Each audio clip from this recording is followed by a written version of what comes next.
Bolamni sen dedirmayman. Ustoz, sen deb gapiryapsiz ekan. Siz deb chaqiring. Halimaxon deb ayting. Halima demang. Mahmudjon deng.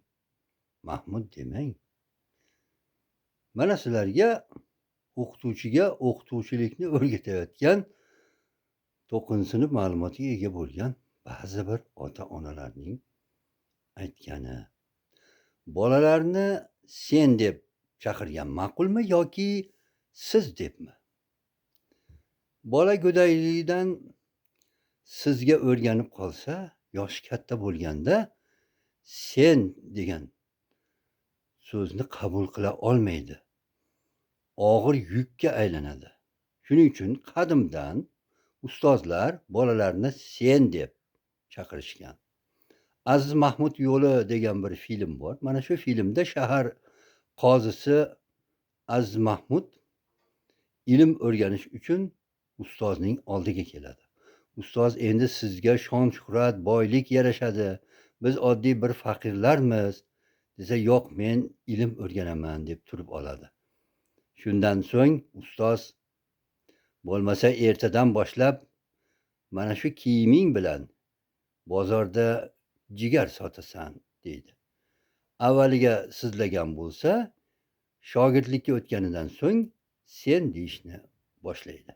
Bu bilan nima demoqchi? Kibrni sindirmoqchi. O'sha gerdayish, hovliqmalikni sindirish maqsadida siz o'rniga senni qo'llaydi.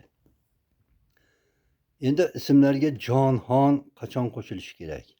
Shunaqa ismlar bor. Jonxonni aytmasak bo'lmaydi. Masalan, Nurxon, Oyxon degan ismlar bor yoki Ro'zi. Endi o'g'il bola bo'lsa Ro'ziboy, qiz bola bo'lsa Ro'zixon deyish shart.